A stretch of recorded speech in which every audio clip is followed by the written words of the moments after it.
qu'est-ce que la Belgique, Flo, aurait pu mieux faire, ou qu'est-ce qu'elle a mieux fait en deuxième, parce qu'en deuxième, elle a quand même pris un petit peu le dessus, mais avec le score effect, les conséquences du score qui font que les équipes, même quand elles dominent, quand elles mènent que d'un but en fin de match, ont toujours tendance à reculer, à laisser le ballon à l'adversaire. C'est ce qu'a fait l'Italie. Voilà, mais quels ont été où seront les regrets belges, en fait? C'est ça la question que j'ai envie de te poser. Bah, les regrets belges, au-delà de ce qu'ils auraient pu mieux faire, mais est-ce qu'ils auraient pu mieux faire sur ce match-là par rapport à ce qu'ils ont montré depuis le début de l'Euro? Est-ce que depuis le début de l'Euro, ils ont fait un meilleur match où tu te dis, s'ils avaient joué comme ça ce jour-là, enfin, s'ils avaient joué comme ça face à l'Italie, ça serait passé. Ils sont quand même dans la continuité de leur perf. Enfin, j'ai trouvé, quoi.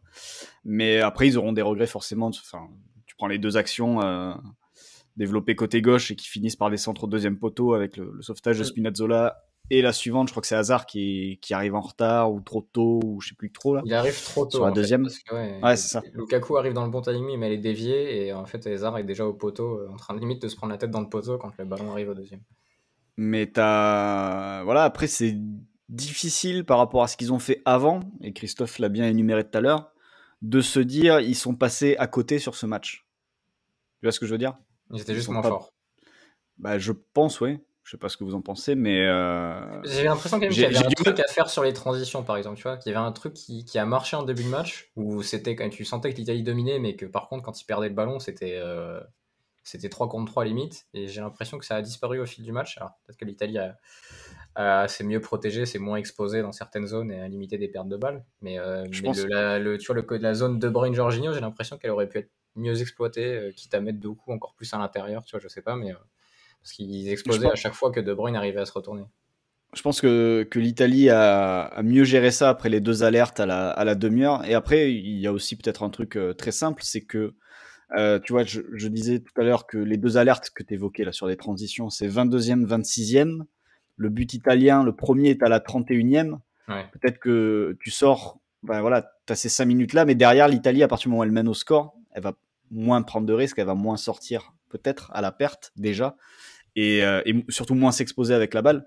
Et du coup, ces opportunités en transition que tu as eues, que tu n'as pas converties, eh ben, tu les as plus eues derrière. Et c'est vrai que derrière, en transition, j'ai pas souvenir d'une transition belge où tu te dis, oula, ça va faire mal. C'était plus des constructions avec notamment, ben, on en a parlé tout à l'heure, les accélérations de Doku pour faire des Moi, différences et ce créer des qui décalages. m'embête le plus sur les regrets, enfin ça m'embête pas, mais si je dois voir un scénario où la Belgique contrôle vraiment son destin, c'est plus, je pense qu'il y en a qu'une en tout début de match, je sais pas, vers la 5e minute, un moment où ça te réussit à porter la balle jusqu'à 30 mètres du but adverse et à toucher Lukaku qui en appuie à l'entrée de la surface.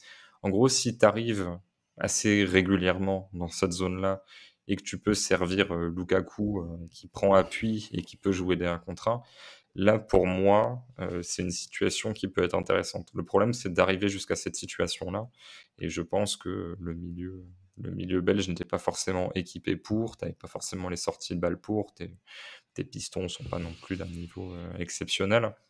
C'est d'ailleurs, voilà, il y en a un qui n'était pas titulaire en club et l'autre dont c'est pas le poste. Maintenant, moi j'ai du mal à me dire, ah, enfin, tu peux te le dire évidemment, hein, surtout si t'es belge. Ah, on aurait pu mieux jouer nos transitions, on aurait pu en avoir plus.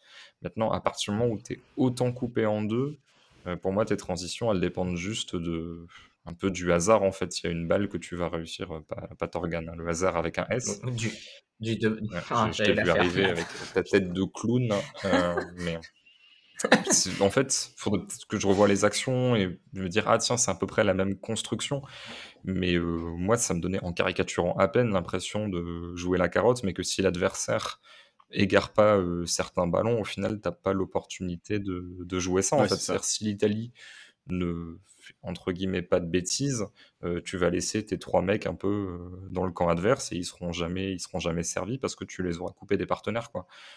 Enfin moi je pense pas que ce soit un mais, plan de jeu viable à partir du moment où t'as pas des mecs qui sont ultra forts pour relancer sous pression. Donc, mais C'est ça. il y a certains moments du match qui m'ont fait penser à celui contre le Brésil, Christophe, dans cette idée-là, du truc de la carotte, parce que c'était un peu ce qu'ils avaient fait contre le Brésil avec Hazard et De Bruyne, Lukaku, et en gros, quand on récupère, bah, les Florent trois l'a sont revu lancés, tu vois. Ils il avaient y a été 2 mois ce efficaces. match, donc il pourra te dire comment est-ce que il fait des différences Mm. entre les deux, sachant que jouer la carotte quand tu mènes au score, c'est un petit peu différent de quand t'es à égalité et que je pense que le Brésil était peut-être un petit peu moins sûr de ses forces dans l'entrejeu. Vous avez Oui, beaucoup c'est ça. Alors, je d'occasions. t'avoue, j'ai plus non plus énormément de souvenirs de ce match, mais face au Brésil, la Belgique fait une excellente première mi-temps.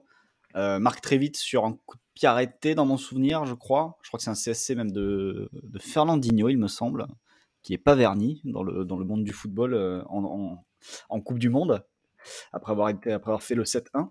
Mais, euh, mais oui, t'as une Belgique qui est très bonne en transition. Mais là, comme le disait Christophe, sur ce match contre l'Italie, et je vais revenir par exemple à ce côté gauche, euh, à un moment donné, pour jouer les transitions, il faut déjà récupérer des ballons. Oui. Et pour pouvoir récupérer des ballons, non pas dans l'urgence en faisant un dégagement dans la surface de réparation, mais récupérer des ballons et avoir le contrôle du ballon. Et sur le côté gauche de l'Italie, comment tu voulais récupérer la balle à partir du moment où c'est un 3 contre 3 quasiment qui se joue avec Meunier, Alderweireld et Tielemans face à Insigne, Spinazzola et Verratti. Si les 3 Italiens font pas d'erreur, tu leur vois pas la balle. Sachant que Meunier sortait vraiment très bas, quoi. Il sortait pas avant que le Oui, ballon arrive dans les 30-35 mètres. Donc c'était, c'est ça aussi. c'est l'Italie avancer, donc forcément tu partais de bas déjà. Et du coup, ça, enfin, déjà, ça compliquait pas mal les choses. Et c'est vrai que cette défense quasiment à 7, avec Witsel et Tielemans devant la ligne de 5, et des attaquants qui participaient très peu. Lukaku restait très haut, comme je le disais. Et Doku revenait un peu défendre et pincer, tu vois, quand ça a essayé de construire à côté droit. Mais c'est pour ça, d'ailleurs, l'Italie est assez peu passée par ce côté-là pour construire et remonter le terrain. Et De Bruyne revenait parfois, mais oui, comme vous le disiez, il était vraiment là plus pour être à l'élément à toucher à la sortie au moment où les ballons sont Ouais. récupérés. Le problème, c'est que ces 7 joueurs-là, quand t'as 7 joueurs très agressifs, très bons dans le duel, qui sont capables de défendre dans leurs 30 mètres tout seuls, bah, très bien, tu peux jouer la carotte en effet.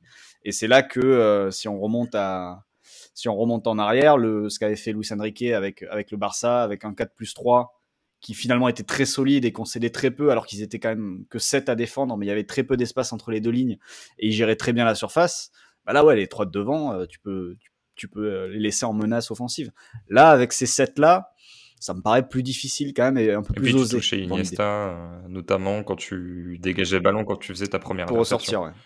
C'est-à-dire que le mec prend la pression, Ouais. il en sort, il se met face au jeu, et ensuite tu as un 3 contre 3 à jouer avec Suarez, Neymar, Bah, Messi. Là, Tielemans, il va pas se sortir de cette pression-là en un dribble. j'allais dire, mais c'est un peu une marotte vue du banc qui manquait à cette équipe de Belgique, un Moussa Dembélé.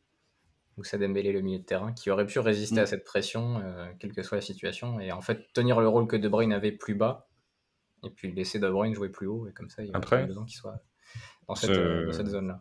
Dembélé qui dans mon souvenir aussi, au-delà des dribbles, avait des stats assez folles en termes de tacle justement et de. Ah oui, Je le crois mec que. avait un volume de jeu de fou, hein. Quand il était à Ouais, c'est son ça. pic, c'était pas qu'un dribbleur, c'était aussi un mec ce qui qui est récupérait drôle, beaucoup c'est de que ballons. pour la Belgique, l'Autriche a vraiment montré ce qui est pour moi la voie à suivre, mais tu le sais depuis le début en fait, hein. C'est-à-dire que cette équipe construit tout par le milieu. Si tu arrives à vraiment déglinguer ces milieux-là en leur mettant, façon de parler, hein, mais en leur mettant beaucoup d'impact physique, beaucoup de pression avec Leimer qui écrase toutes les statistiques de pression sur cet euro, tu peux les empêcher de construire, tu peux forcer cette équipe à vivre sans la balle et voir un petit peu ce qu'elle vaut sans la balle. Si tu arrives, parce que en gros, si tu récupères les ballons trop bas, elle va te contre-presser. Donc il faut bloquer l'Italie autour du rond central, quoi, entre ces 40 mètres et tes 40 mètres là. Sauf que il y a pas de. Alors c'est pas forcément les meilleurs joueurs du monde, hein, loin de là. Mais dans ce style-là, t'as pas de Schlager, t'as pas de Leimer, et c'est la Belgique avait sans doute, je pense, très bien observé ce match, mais pouvait rien en tirer parce que même sur le banc. Denis Pratt peut jouer dans l'entrejeu. Denis Pratt va pas aller te mettre des tampons sur Jorginho non plus. Witsel, c'est un peu léger. Enfin, c'est un peu léger.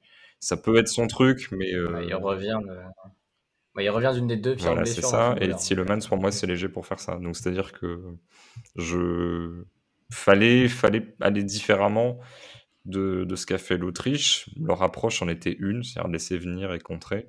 Tu pouvais sinon essayer d'aller chercher, sauf que le pressing n'était pas du tout coordonné. Et Florent l'a dit, mais la séquence avec De Bruyne, alors c'est pas la même ligne qui suit pas, mais ça rappelle un peu Thomas Müller qui va presser tout seul avec l'Allemagne. Et ça, Ouais. par contre, ça rappelle aussi certaines séquences de pressing de l'équipe de France où, voilà, où il y avait 30 mètres entre les lignes et tu dis, mais en fait, la ligne, elle se casse, mais juste en faisant des passes ou en courant tout droit. Enfin, sans avoir besoin de prendre de risques. Et ça, c'est embêtant parce que mettre en place un pressing, ça se fait a priori indépendamment des qualités individuelles des joueurs. C'est juste une question de cohésion, de distance de ligne et de capacité à sprinter. Mais à ce niveau-là, ils ont pas de joueurs qui soient totalement incapables de courir.